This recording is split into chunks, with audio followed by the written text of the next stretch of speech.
Greetings all. Excuse me. Greetings all.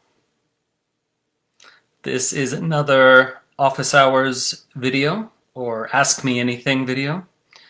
We do these once a week on Thursdays and hopefully we'll continue indefinitely like that. And the first thing I want to say is that Saturday begins a new free webinar series, the longest one we've done so far. This will be a 14 or 15 week series on near enemies to the truth.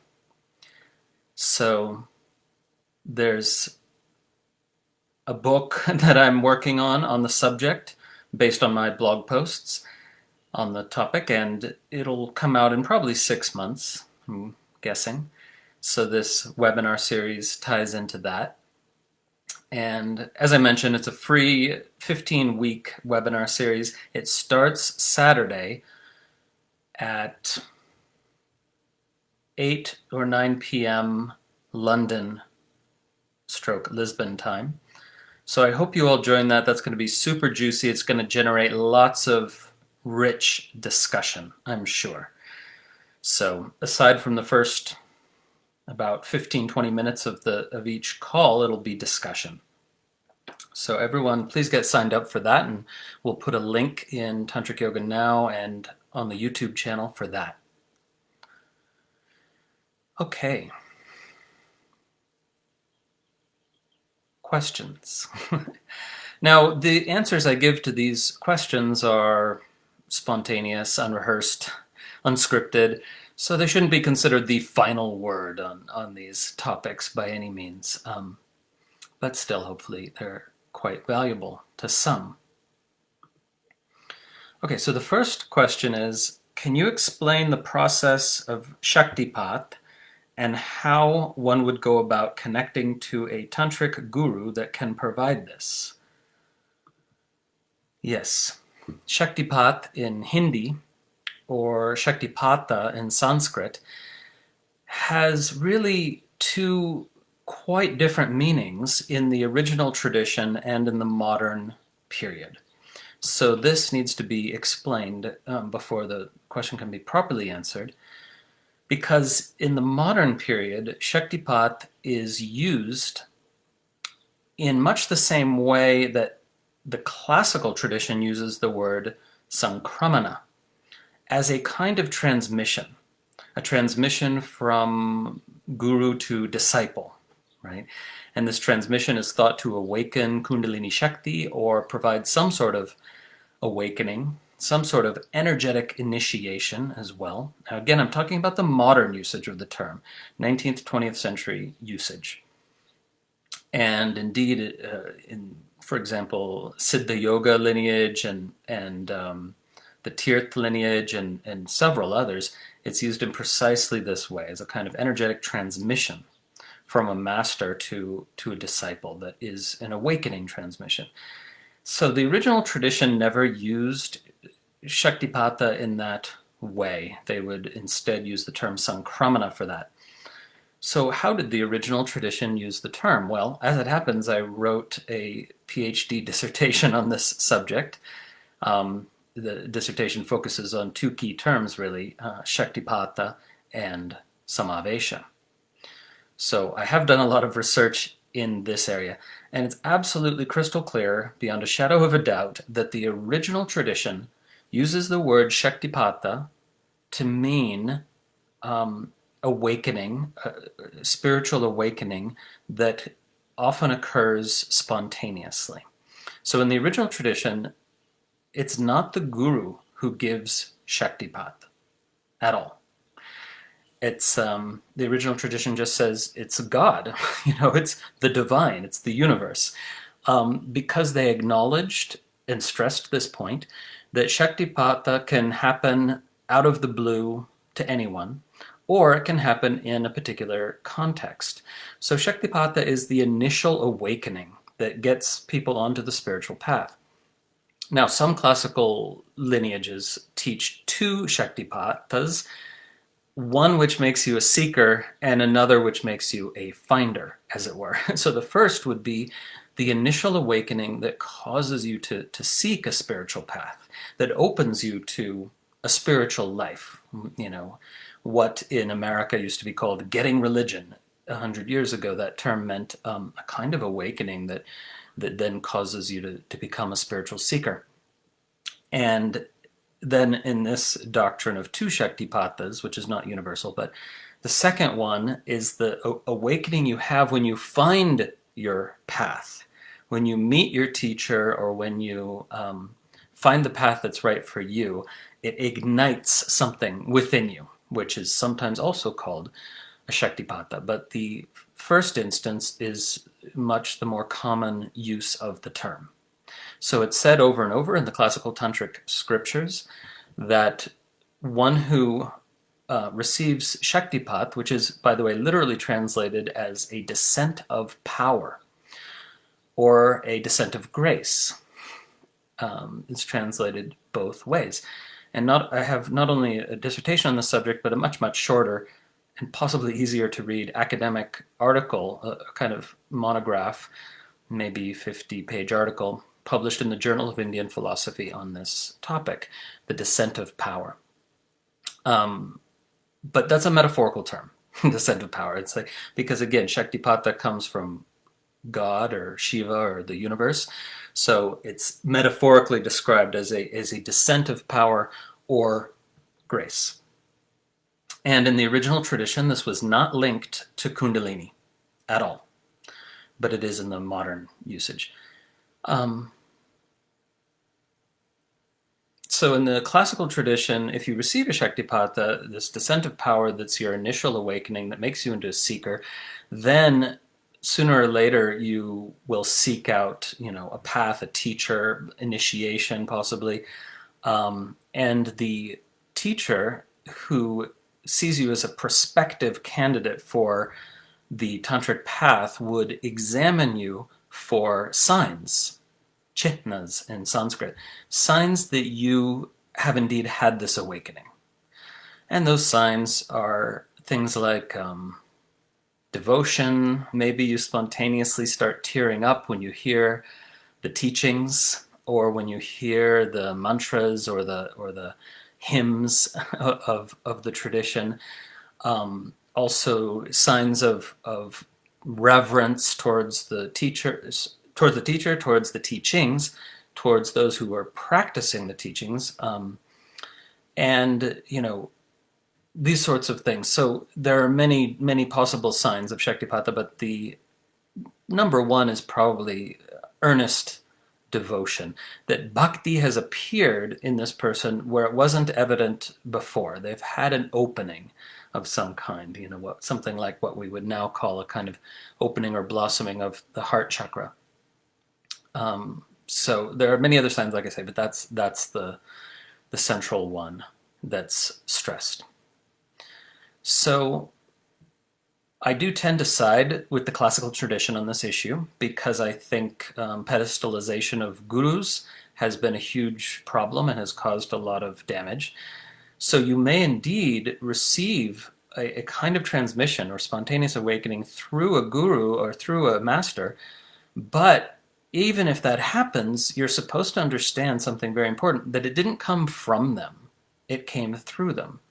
So unfortunately, we have this wrong usage very commonly today where people say, I received śaktipāta from so-and-so, naming a guru. But you never receive śaktipāta from a guru. Even in the modern usage of the term, you're receiving it through, not from, a guru, if it happens. So that's rather important to mitigate against this unfortunate and damaging pedestalization. Okay.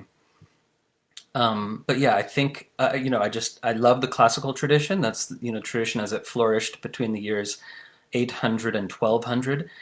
And I think it's most effective to regard śaktipāta as a spontaneous awakening that, again, could happen, if you go to a kirtan, it could happen in the presence of a master, it could happen as a bolt from the blue.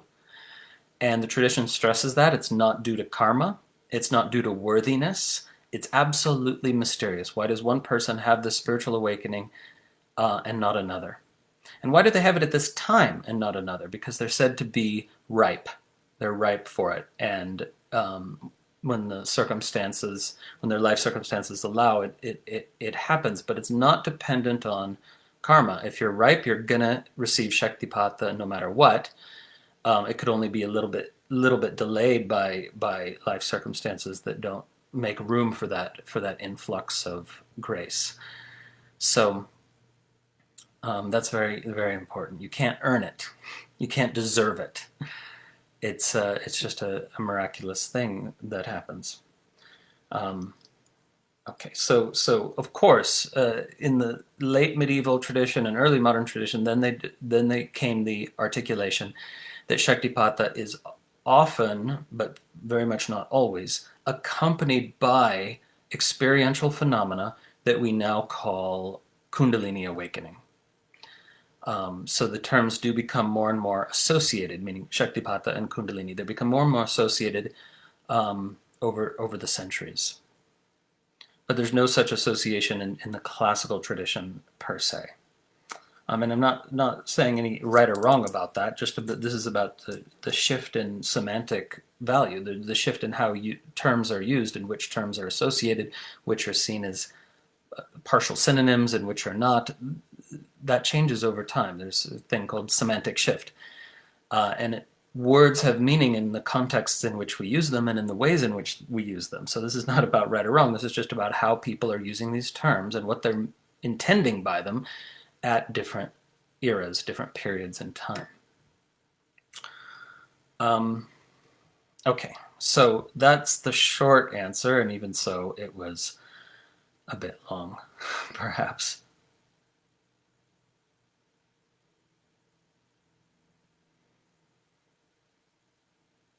Yeah, so Eric in the live chat stream says he cried a dozen times when he first read the Recognition Sutras. That could be considered a sign of this initial awakening.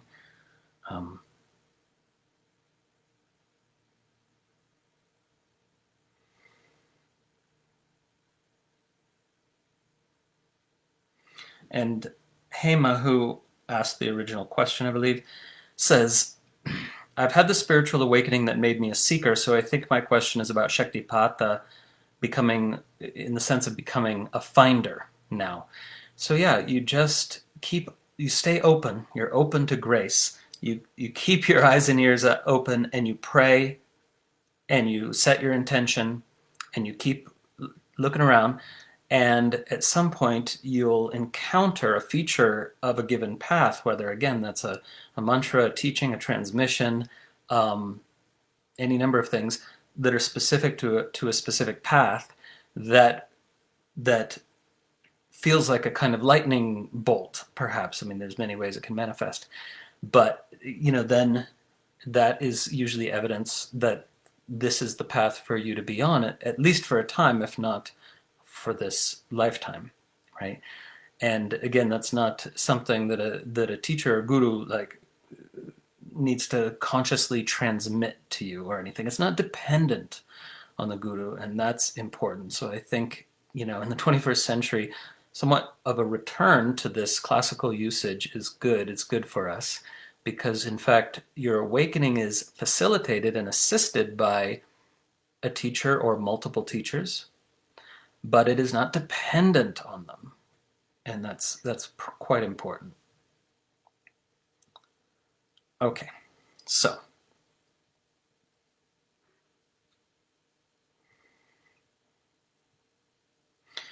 Kendall asks, I'm curious if there are any references to ethics between student and teacher in classical Tantra.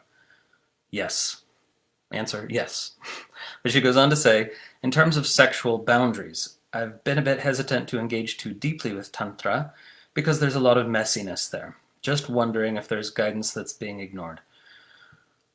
Okay, so these are actually two slightly different issues. Unfortunately, there is no explicit guidance about sexual boundaries in the classical materials, and I don't believe in the late tantric materials either. but there's a lot of guidance about ethics and conduct and morality and relationship between the teacher and student, but no specific instruction around sexual boundaries. We do get a statement, which can be applied to this issue, that the true teacher is always, always, always seeking the highest good and benefit of their student. So, and I risk saying something controversial here, but from the point of view of the classical tradition, if there were a sexual interaction between teacher and student, and the student remains convinced even years later, even after no longer having that person as a teacher, that that interaction was totally beneficial, then it would be approved by the original tradition. And if it is other than that, if the student experiences it as having been out of integrity, as having caused harm or trauma or something like that, then it would be said that was not appropriate, that that was not okay. Because again, it's stressed over and over that a true teacher always seeks the benefit and highest good of their students. So ultimately, it's the student's call on whether an interaction was beneficial or not. Now, if we just leave behind the sexual for a moment and talk about other challenging interactions, sometimes your teacher challenges you, sometimes they push your buttons, sometimes they call you out, sometimes they're very firm and strong with you. And that's for your benefit if they're a true teacher. But we do see that some students regard that as after the fact as mildly or moderately abusive behavior. Now, if they think of it that way, does that mean it was that way? Well, yes, in a sense, and yes and no, but what I want to point out is if the teacher's strategy or upaya did not work, did not provide benefit, then the teacher miscalculated. And so that is on the teacher. So other students might say, oh, don't you see, they're trying to wake you up, they're trying to call you out, that's all for your benefit.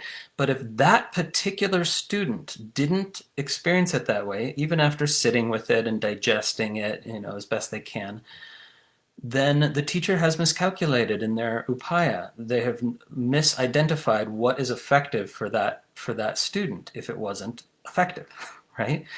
So it's still, the onus is still on the teacher to have discernment about what methods can work with who. So that's important. But of course, the student also must do some work to realize that, effective and beneficial teaching doesn't always come in the form of, sweet, nice, pretty words. Sometimes it comes in the form of something closer to tough love. And if you don't like a teacher operating that way, okay, find another teacher. But there's some benefit, of course, to being pushed outside of your comfort zone. So it becomes a delicate issue. So, but what was the first part of the question? If there's references to ethics, right? So I've been alluding to that. But we have these passages from several tantras discussing the qualities of an ideal teacher and student. And that brings up the responsibility of the student, because there is, this fairly detailed outline of what kind of behavior is appropriate and inappropriate for the student. And the tradition implies, it never actually says, but the tradition implies, look, if you don't know these guidelines, if you don't follow these guidelines, and this relationship doesn't go so well for you, you have some responsibility there because it is a co-creation. The greater responsibility is on the teacher because of perceived power differential. But the student also has a responsibility. It's a co-created relationship. So, I'm going to post this. Now, you got to realize this description is the ideal. It's not to say that absolutely every quality needs to be embodied or it's not going to work. But because it's a description of ideal teacher and ideal student, and these descriptions are actually quite long. I've just kind of edited together some relevant points. So I'll just read some of the features of the ideal teacher.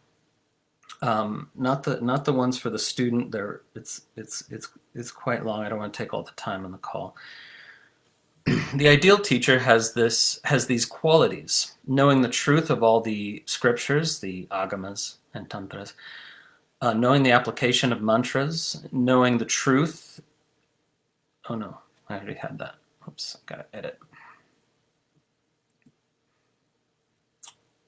Knowing the truth of all scriptures. The ideal teacher also has a happy countenance, is easy of access, is one who dissipates delusion and doubt, is compassionate to all creatures, has conquered the 6 inner enemies, as they're sometimes called. I think this is unfortunate usage, but has conquered desire, anger, greed, delusion, jealousy, and pride. Now, this is important. This does not mean that the teacher never feels desire, anger, etc. It means they are not enslaved by those principles. They are capable of feeling those things without giving voice to them, without acting on them, right? So it's not that they never feel these things, but they do not give voice to it or act on inappropriate desire, anger, greed, delusion, jealousy, or pride. And indeed, perhaps they don't feel all of those things, but if they do, they have self-control, you know? So this right here already implies pretty strong ethical conduct. You know, the teacher's not going to act towards the student on the basis of desire, anger, greed, etc. And the teacher is supposed to be a lover of good devotees, of good students, steadfast, merciful, ever generous, apparently devoid of anger, hate, fear, pain, ostentation, or egoism, is content with what comes by itself, sort of the opposite of greed, is unattached to women, wealth, bad company, vice, etc. This is obviously taking the male teacher as a default. So anyway, we certainly have some implications there with regards to conduct. Again, nothing explicit about sexuality, but some strong implications. Right.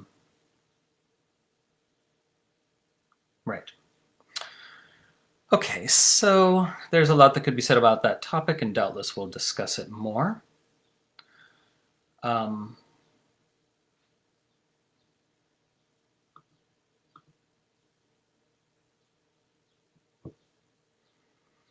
In the live chat feed, Anouk says, I'm not sure at what point you said this, and then it would be the student's fault. No, like I said, the greater responsibility lies with the teacher because they have more knowledge and they have more responsibility. Because of perceived power differential and perceived differential of authority. But the point being made is that the student has some responsibility, right? And one of the responsibilities might be to examine the teacher in light of these descriptions in this and other tantras. By the way, I was quoting from a paraphrase, not a translation, but a paraphrase, accurate paraphrase, of the Kūlarnava Tantra, chapter 13, I believe. So my point is co-created, both have responsibility, even though the greater responsibility lies with the teacher, right? But yeah, it's not, you know, there has to be some examination. This is stressed in many sources. The student has to examine the teacher. Do they correspond to enough of these qualities described, you know? And of course, we do have some tantras that say, list all these qualities, and then they say, but none of that matters compared to, does this person understand the truth and can they transmit their understanding successfully? Quite a hard criterion to evaluate, but we do have several examples of scriptures that say, if that's the case, none of the rest matters, because what you're ultimately interested in is awakening and liberation, and you need really good understanding and to have a teacher who can transmit that and facilitate that. But if you were going with that guideline and the idea that that's ultimately all that matters, you would have to understand that that in that sort of relationship, the teacher's conduct is not going to enter into it. If all you want is the knowledge, and you'll take it at any price of weird personality. Some people are fine with that, others are not. And that sort of doctrine is exactly what's enabled the crazy wisdom teachers who have behaved, from a moral perspective, very badly indeed. And yet many of their disciples experienced a powerful transmission of authentic knowledge and wisdom that changed their lives. Famous example would be Chogyam Trungpa.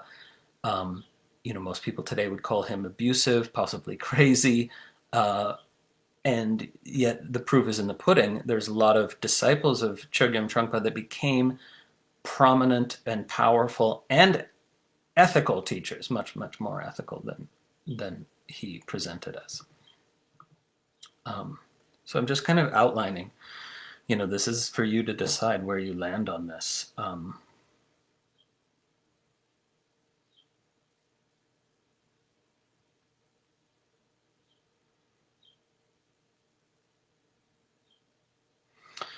Okay, just jumping back to the śaktipāta question for a moment.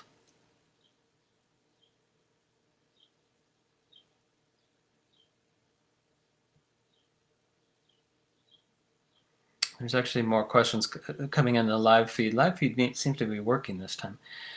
More than I can answer, I think. But Fani says, what about people who awaken outside of tradition? Is that a third variation of śaktipāta? No, that's the first variation, because śaktipāta can occur, again, totally out of the blue, not in the context of any tradition. But for most people, it makes them a seeker. They start looking for some way to integrate this experience, to nurture it, to stabilize it, to go further with it. And that's what we call a spiritual path,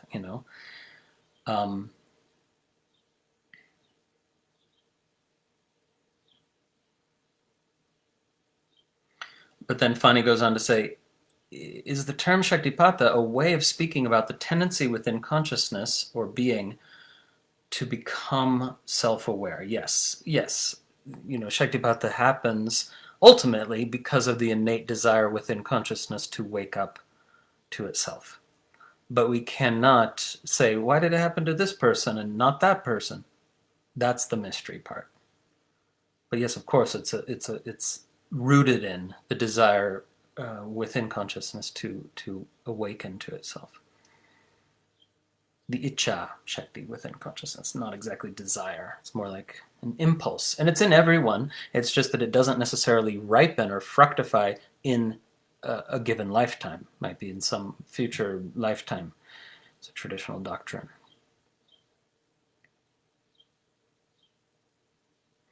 Yeah, so with regard to teachers, a couple people are raising the issue of narcissism, because it's certainly true that sometimes narcissists see the role of a guru, if they have enough knowledge to sort of pull off that act. They see the role of the guru as an ideal job for themselves, an ideal position, because everyone's supposed to venerate them and they have total authority, in the traditional model anyway.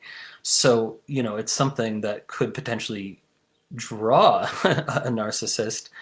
But this is, very problematic, of course, because without proper, detailed, in-depth psychological training, you cannot diagnose someone.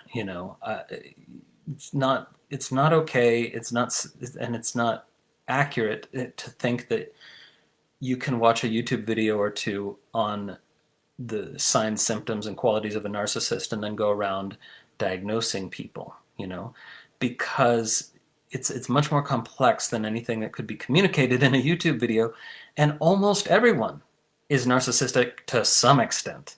So you can spot one or two signs you might mention in the YouTube video, and then you might be like, they're a narcissist. Well, but if that's your level of rigor for diagnosis, almost everyone's going to be. So it's not appropriate. You do need psychological training at a university level or higher to make that diagnosis accurately. But again, the original scripture already gives you a tool for this, because look, you're looking closely at a potential teacher who you might accept as your teacher or even guru, and you're looking closely at the simple fact: do they, over time, behave as somebody who has the benefit of their students as the number one priority, or do they behave as somebody who's primarily interested in benefiting themselves, even at the expense of students? You know, you don't have to be a rocket scientist to tell the difference between those two if you're just looking with you know, even mild critical awareness at the person's conduct and behavior over time, right? So the traditional time that you test a teacher for is a year.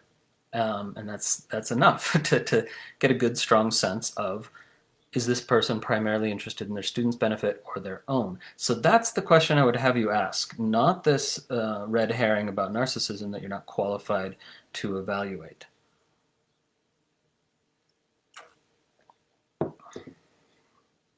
Okay. But I do agree with what Anouk said in the comment section, that, you know, if somebody actually has narcissistic personality disorder, they can never be a good teacher, for the reason I already outlined. But again, you can't really know who's that.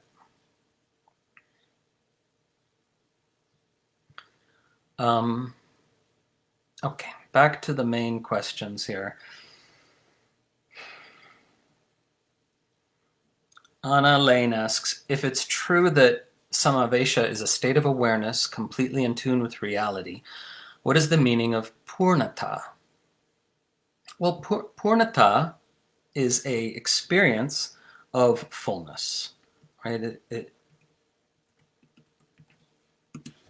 Pūrṇatā is an experience of being full, whole, complete, and recognizing your innate perfection. And by perfection, of course, we don't mean anything on the level of body-mind, which is, you know, in terms of the usage of the word perfect and imperfect in our culture and society, body-mind is always imperfect. It's always going to be imperfect. You can't perfect the body-mind.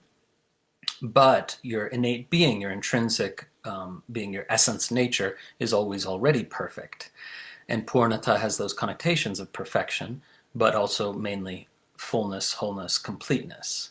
So this is an experience that could become potentially an ongoing, constant experience. But it's used in a bit different way from the term Samāveśa, right, which can also be an experiential term. It can mean experiential immersion into divine consciousness. But Samāveśa is also used to mean sort of stages or levels of realization, you know, and that's when it becomes nityodita Samāveśa, when the Samāveśa is ongoing. And there's, teach the 3 Samāveśas in another video. Any one of which, especially the first one and the second one, could include an experience of pūrṇatā, fullness, wholeness, completeness, as one of the features of that Samāveśa state. Okay.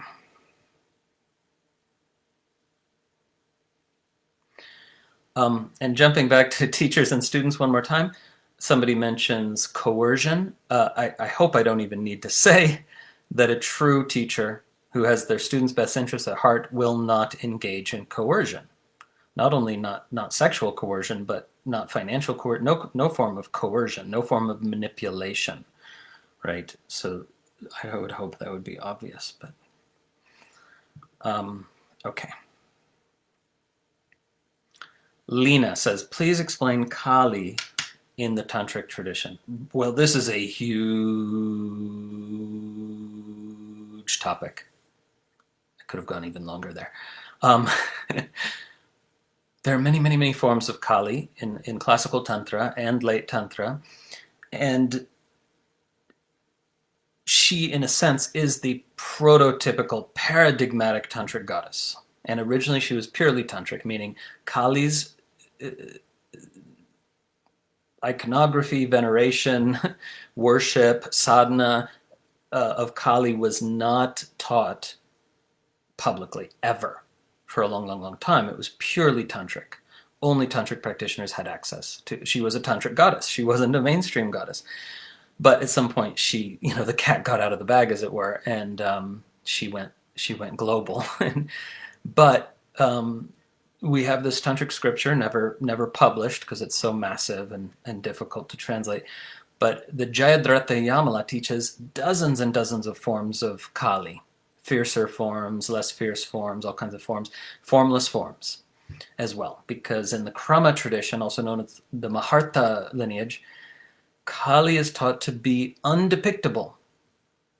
She is described only in paradoxical language, like the radiant void, the shining darkness, the resounding silence, full emptiness, empty fullness.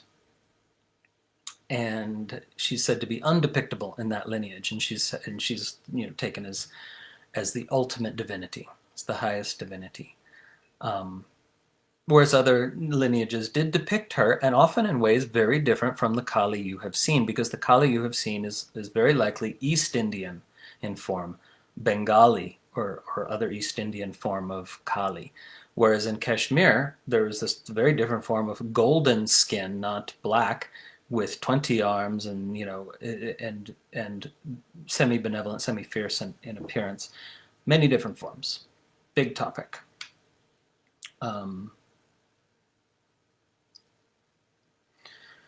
So that's it for that for now.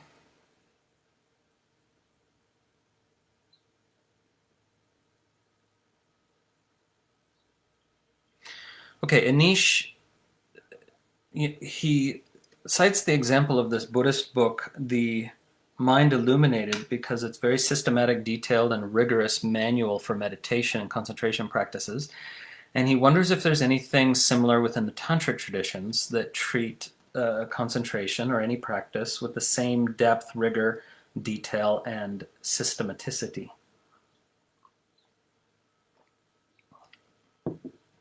Well, here's the issue, right?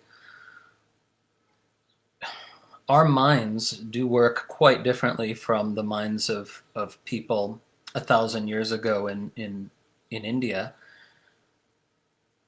And there is a huge amount of detail about every form of practice in classical Tantra, but it's just never organized in a way that makes sense to 21st century minds that have been raised with sort of different pedagogy and curricular standards. So the work that those guys did in that book and that I'm hoping to do, perhaps collaboratively myself, is to organize these materials in a curricular format that makes sense for modern practitioners, and that's part of the reason to do this 4-year curriculum. Which will probably take 6 years to roll out, but it's an attempt to systematize and organize the original traditions practices into a way that makes sense for modern practitioners. So it's a lot of work, and there is absolutely no ancient text that's organized in a way that makes perfect sense to us, or that is systematic in the sense that we mean that term.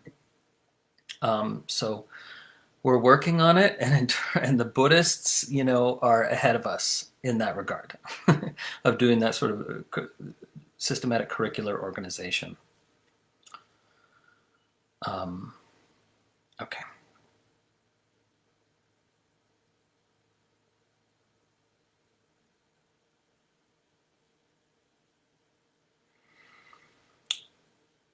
So Fanny has a reflection in the questions, and here I'm talking about the main question thread that you guys posted on before the call, not the live one. And she talks about the pull that many humans have experienced throughout time to penetrate to the core of the great mystery of existence. And she says it's, this might tie into śaktipāta, yes, but it seems that some of us have been feeling that pull since early childhood. Right, and the tradition does explain this in the context of reincarnation, that if you felt the pull since early childhood, that's because you were a dedicated practitioner in your previous life and perhaps many, many lifetimes. And this teaching is given in the Bhagavad Gita, for example, sometimes mistranslated, that a yoga brashta is one who dies before completing her sadhana, and then in the next life, certainly by the age of 16, if not before, they feel this pull, they feel this longing, this draw. That's how it's explained. Of course, this is a theoretical explanation. It's not verifiable or falsifiable, really. And in that sense, it's not a scientific explanation.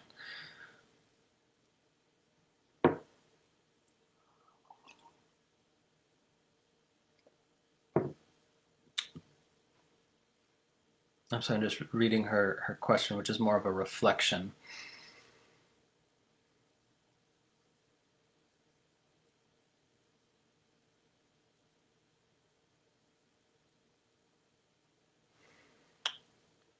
Yeah, okay, we'll leave that for now and take that up maybe next week when the question is more formulated.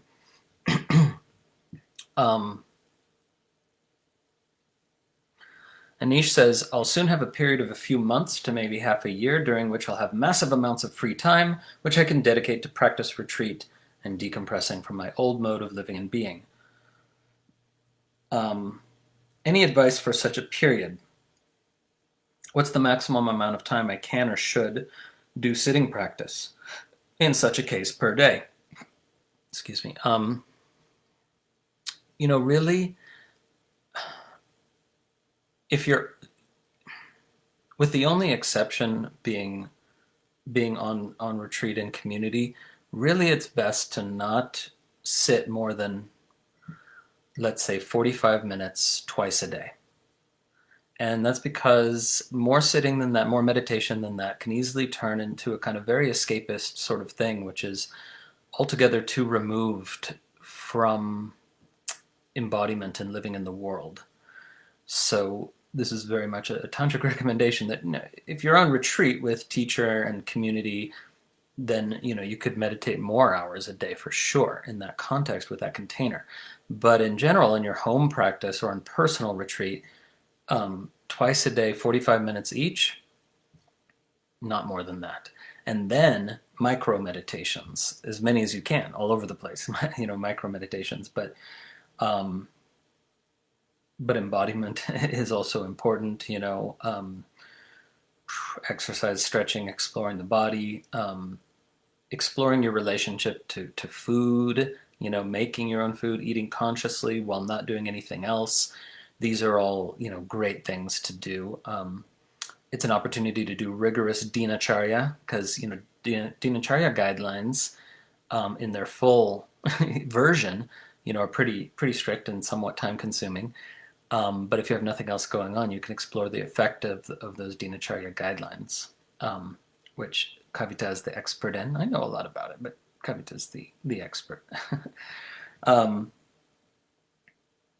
Yeah, so that's all I'll say about that for now. And we have more things coming in the live feed.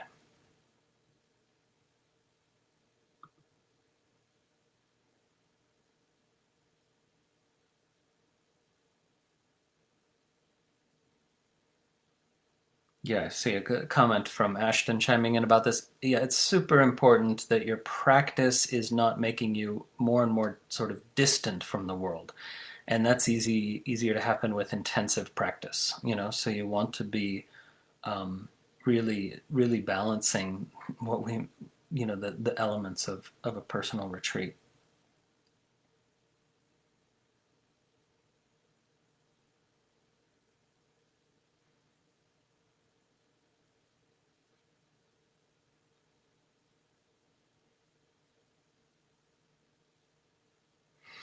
So some people in the last couple of weeks, a number of people have asked this question that Hema's asking in the live feed about dissolution of saṃskāras, defined as unresolved impressions of past experiences or impressions of past unresolved experiences.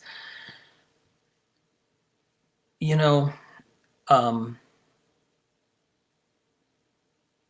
what we don't see in the tradition is, practices that are tagged that way. This specifically will dissolve saṃskāras.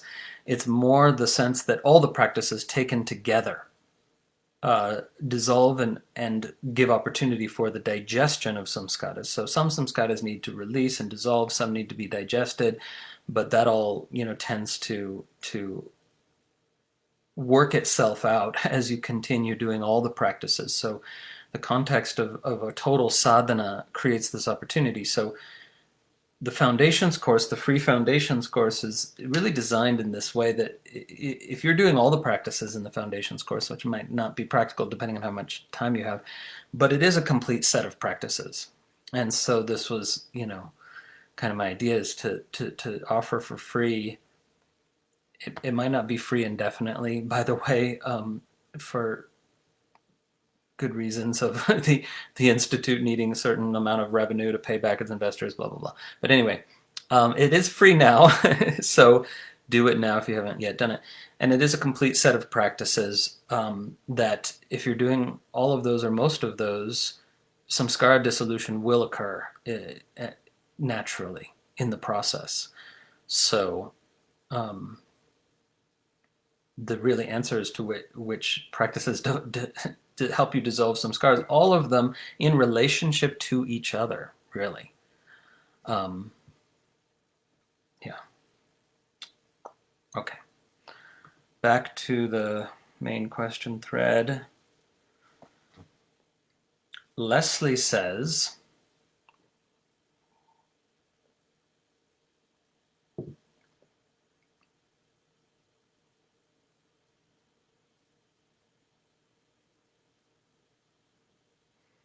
please comment on the arisings and subsidings in consciousness before language occurs, and how that relates to or works with music.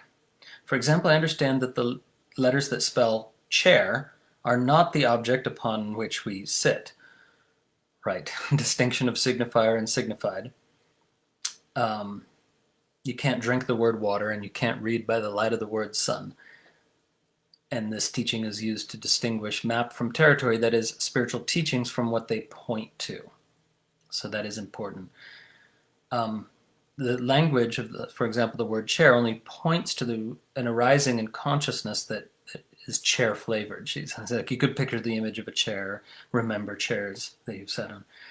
However, there are certain instruments, like a French horn. This is an American term, by the way, because the French horn is actually German in origin, and they just call it horn. Just to note, because we have a lot of European members of the community. So horn played along with strings that evoke the feeling from the body of, say, expansiveness and courage. Yeah, I think it's not so much dependent on the instrument, but more on the composition, although instruments, of course, do have certain qualities as opposed to others.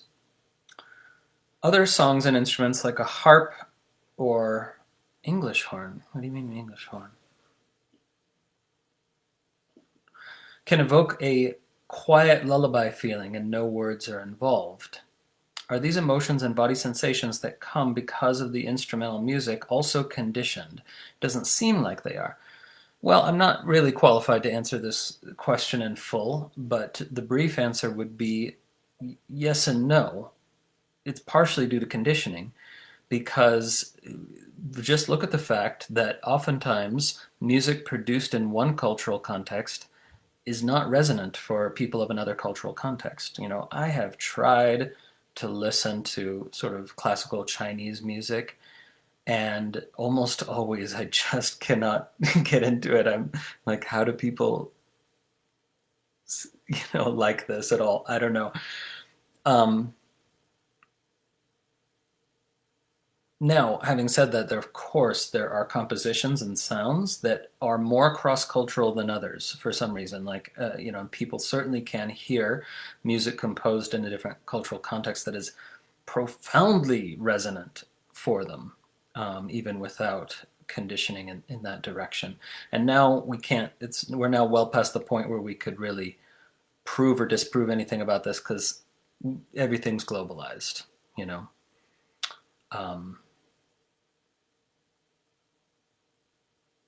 for just about everybody. But I would say there's something about ragas. There's something about ragas in Indian classical music. They are quite cross-cultural. They can impact people who've never heard Indian classical music before.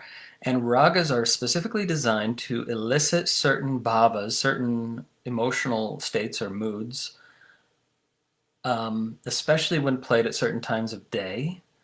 And they do seem to have been, quite amazingly well composed in that sense that they do elicit these bhavas in the majority of people who hear them, regardless of cultural background. So that's an interesting thing maybe to investigate. Um, but yeah, basically, what part of what Leslie's asking is music and occurring at a kind of deeper level than language? I would say yes. In terms of the four levels of speech, music is sometimes really touching into that pashyanti level, which is prior to any articulated language. And that's part of the reason it can be so moving. Okay, going on a step.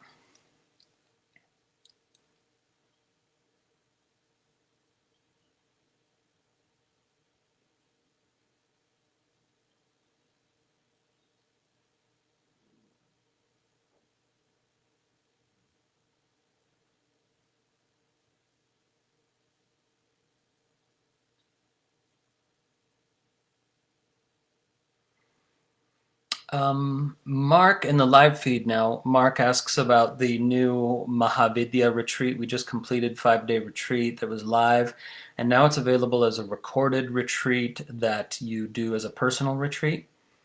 It has a lot of Shakti in it, so I'm sure you won't feel like it's like other pre-recorded materials. You'll doubtless feel like you're really there. So we decided to continue to make that available through the end of the summer. So if you can get 5 days free, take the Mahāvidyā online retreat as a personal retreat. And he says, how much isolation do you need to do it? Should one isolate a number of hours, like 5 to 7 undistracted hours for 5 days? Yes, at a minimum. Can one pause the recordings according to life or family needs?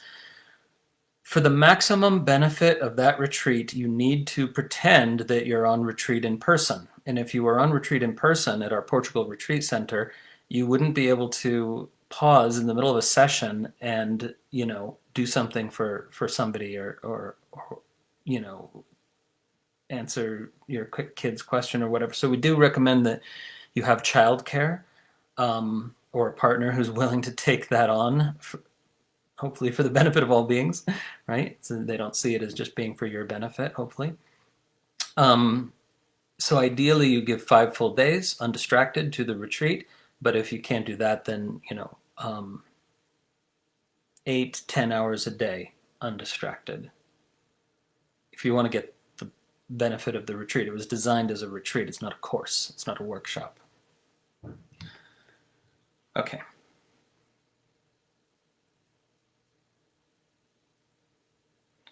In the live feed, Akita Samāveśa asks,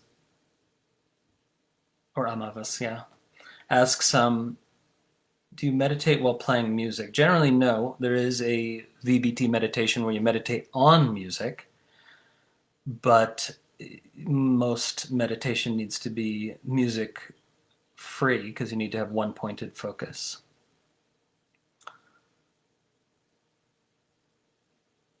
Okay, back to the main set of questions.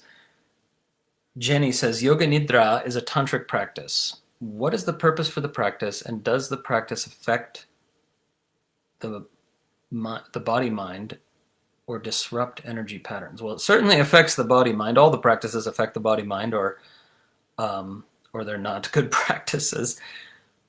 But Yoga Nidra does not disrupt energy patterns. If anything, it's the opposite. It tends to recalibrate the energy body. What is the purpose for the practice? Well, The main purpose of yoga nidra is so that you can practice in a liminal state. That's what it's designed for. You do yoga nidra lying down in shavasana, and you, if the teacher is good, if they're guiding it well, they without saying so, they facilitate for you a liminal state between waking and dreaming. Where you're sort of right on the edge between those two. And in that liminal state, there can be recalibration of the energy body, there can be purification of saṃskāras, there can be all kinds of wonderful effects that happen when you're in this passive condition, really passively you're following the guidance of the teacher's voice, but it's passive in the sense that you're just following the guidance. And then over time you learn, there's a pattern to yoga nidra, there's always these 5 or 6 elements, and then eventually you can lead yourself in yoga nidra, but only when you've done so many yoga nidras that you can do it. You can lead the practice for yourself almost effortlessly. Because it can't be mental effort involved, or you don't reach that liminal state. So yeah, it's an indispensable tantric practice in the sense that there needs to be this practice in the liminal state as part of your complete sadhana. Now, that practice is not in the Foundations course, but because Foundations course is it gives you everything you need for at least a couple years or a few years. It doesn't necessarily give you anything you'll need for the lifetime of your sadhana. But also it depends on the person. Some people need this practice, some people don't. There's no absolute statement possible. We cannot say, this one practice is indispensable for everyone, aside, of course, from the practice of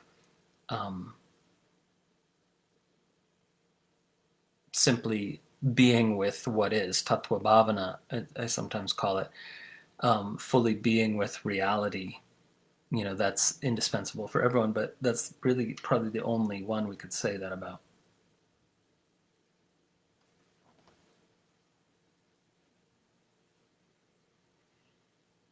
Okay. Scott Brown says, can you discuss the concept of morality from the tantric perspective? So we were touching that on that earlier in a different context of teacher-student relations.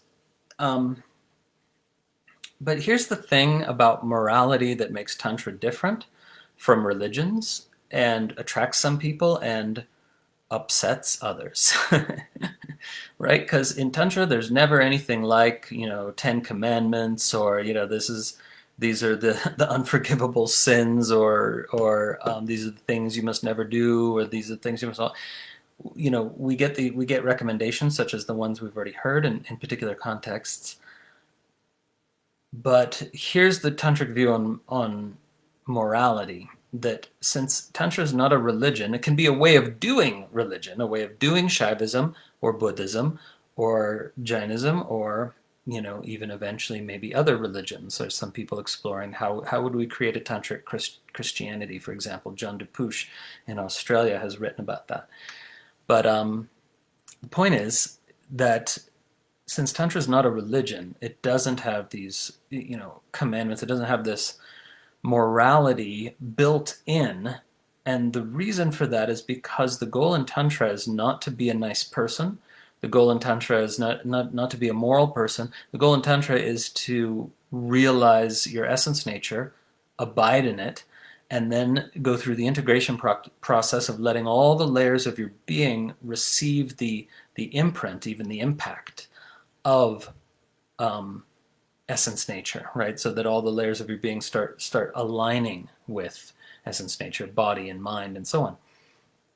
So the idea here is, instead of trying to be a good person, realize your true nature, and then you will automatically act for the benefit of all beings, which may or may not include being nice, by the way.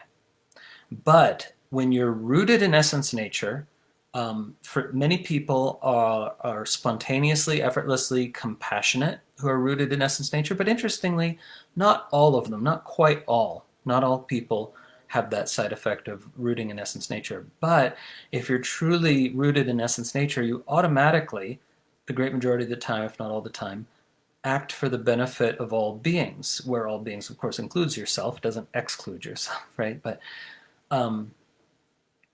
so it is in it. It's intrinsic to essence nature. You know what Hindus call the self and Buddhists call the no self. So that can be confusing. You know, true self versus no self. But you know, essence nature is the term that, you know, can be realized in either of those two pedagogical styles or stratagems. So anyway, if you're abiding in essence nature, you know, you may or may not feel lots of compassion. It's common, but not universal. You may or may not feel lots of love, very common, not necessarily universal. You'll certainly experience profound kind of clarity and contentment in a sense that you don't need anything except whatever shows up in the natural course of life. So you're free of all need and requirement. Those are universal. Those are universal qualities of abiding in essence nature, right? Freedom, contentment, clarity. Those are universal. But again, if such a person acts, and some people who abide in essence nature, they don't do anything. They don't need to do anything. That's fine. But those who act tend to act, you know, almost universally, if not universally, for the benefit of all beings. And again, that may or may not appear as nice person. But of course, I've met many people who abide in essence nature, and the great majority of them are lovely human beings, you know, just so kind and present and heartful and all that. But, you know, those are not the most obvious features for all such beings. And that's why, by the way, you can't actually know. You can't know. There's no checklist where you know, tick all the boxes and say, that person's enlightened or awakened or liberated. You can never know for sure. You can never know, because there's just no universal qualities that would allow you to make that determination. And that's sort of built into the system. It's sort of part of the plan, that you need to have teachers, at least at some point in your journey, but you can never know for sure if those beings are fully awakened and liberated. You know, you can just see, it seems like that, but you can't know for sure. And if, you know, and that's, I think that's good. I think if you don't realize why, I bet you will sooner or later.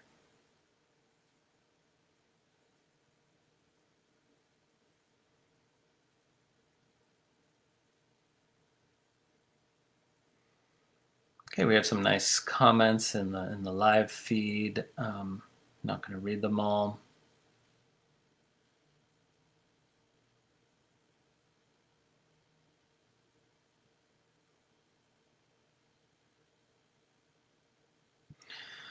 John says, is it bad to meditate on cannabis? I don't smoke to meditate, but I do to help with pain. I was wondering if I should avoid micro meditations while high. My former teachers, or lamas in the Tibetan tradition I was following, were very strict against pot. Apparently it's bad for the prana, but I'm a bit skeptical.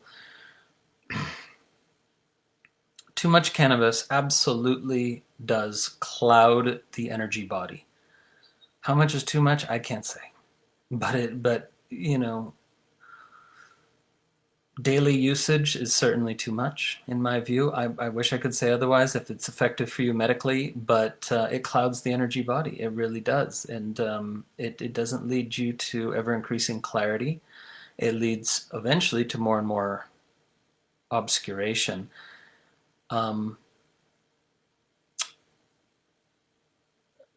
Meditating on cannabis, generally not recommended, because you end up,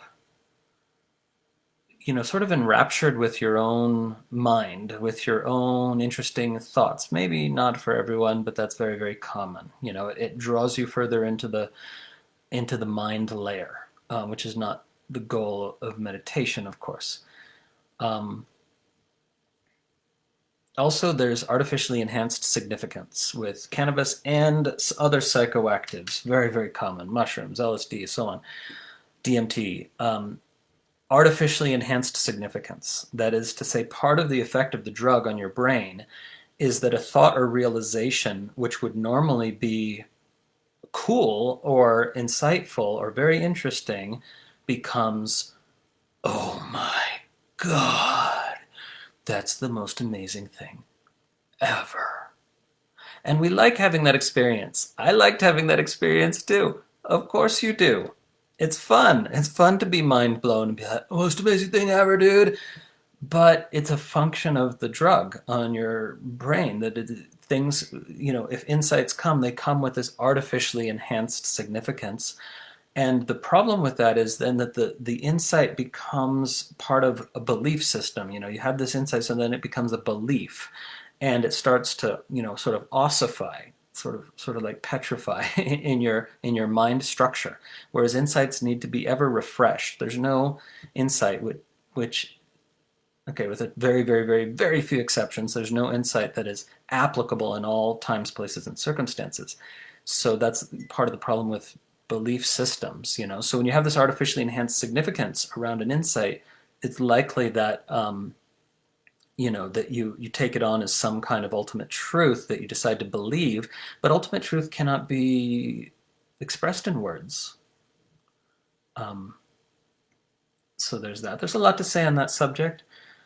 I'm not here being anti-psychedelic or psychotropic plants, and that's not. I'm talking about regular usage versus, for example, many people have an awakening the first time on psychedelics. Psychedelics can open a door that you never would have even known was there otherwise. And there's many people who attest to this, who lobby for it. The famous neurologist and meditation teacher Sam Harris is convinced he never would have gotten on the spiritual path if he hadn't had psychedelics, specifically MDMA and LSD.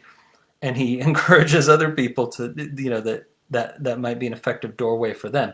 But he rightly, thankfully, never says it could be a sadhana. It could, you can't do spiritual practice by means of these psychotropic plants, but they can again be a powerful and effective doorway. And part of the reason for this, I've talked about it elsewhere, is that certainly from the tantric point of view and the shamanic point of view, depending on which form of shamanism, reality is a co-creation always, and what you experience with a given psychedelic or psychotropic plant is a co-creation between you and the spirit of that plant. So that's not going to unveil the ultimate nature of reality. It's going to unveil what it's like to be in a co-creative relationship with that spirit or substance, right? In the same way that with humans, certain things seem true when you're really kind of, in a relationship where you're co-creating a kind of reality together. This is, can easily become sort of codependence, and it can with plants too. Anyway, that's a huge topic, and I've already talked about it elsewhere. Having said all that, one of the most, if you're taking cannabis anyway for medical reasons, one great thing is to try physical yoga on cannabis. Because physical yoga can somehow become more meditative. You can go deeper in the poses, and the poses, can more effectively serve, for some people, not all, as a kind of unraveling of these internalized bodily structures or behavioral patterns.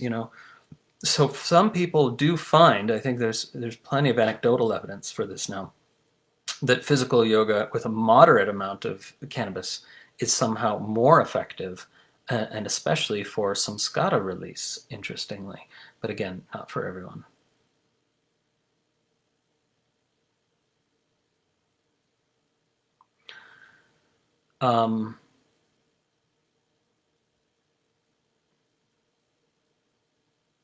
Renee has this comment about boundaries while abiding in essence nature. It's not a question, but she just raises the issue. The one who abides in essence nature doesn't have any boundaries. They know that boundaries are a mental construct, and there are no boundaries in reality. There's no such thing as boundaries. And the person who abides in essence nature has clarity, some degree of clarity at least, and this needs to be cultivated over time, of the impact of their actions on others. Okay? So the person who abides in essence nature might appear, in our modern usage of the phrase, to have very good boundaries, even though they're experiencing boundarylessness by definition, because boundaries are mental constructs, but they're useful mental constructs in many, many, many circumstances, right? So I just want to stress this. The experience of boundarylessness, which is inherent to essence nature, does not mean that the person does not appear to observe, respect, and follow what you would call boundaries, because they're doing it not out of this mental construct of boundaries, but just because they recognize the impact of their actions, and they want their actions to be beneficial, not harmful. But not out of a moral sense, not out of the sense that this is how I should be and this is how people should act, just naturally, just spontaneously, just effortlessly. There's a natural desire within essence nature to, if possible, contribute to the well-being of conscious creatures. And that we could say it that way maybe most accurately. No sense of morality, no sense of should, but an innate desire, ichcha shakti, an innate impulse to contribute to the well-being of conscious creatures. And so that may indeed look like having good boundaries, even though they're experiencing it as boundarylessness. Okay.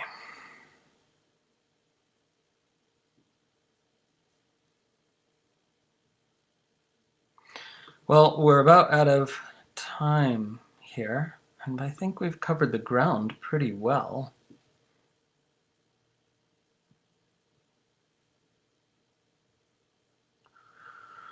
Yeah. So I'll just mention, it's important to occasionally reiterate this. The answers to the questions always come on the basis of three sources, right? The Trika, this tantric lineage, and some others teach an epistemological tripod that something is true if you can know a proposition to be true if the scriptural record, which is the record of what worked over time for communities, and the words of your living teachers and your direct experience all agree. So whenever I'm answering questions, I am always answering on that basis. In general, I just don't give an answer if there's not all three. So they're on the basis of the scriptural record, on the basis of the words of my teachers, and on the basis of my direct experience. So that's important. I really want you to ask all your teachers, upon what basis are you giving these answers? Upon what basis do you know anything, right?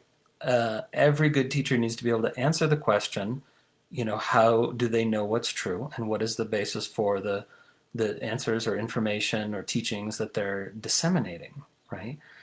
They don't have to have the same three, in their epistemology, but they need to be able to articulate on what basis they're giving the answers. And if they just say, it's only my direct experience, I have been given a revelation from God or the Andromeda galaxy or whatever, and it's all confirmed in my direct experience, that's dangerous from the point of view of this tradition, right? And when people uncritically accept that, they often end up harmed.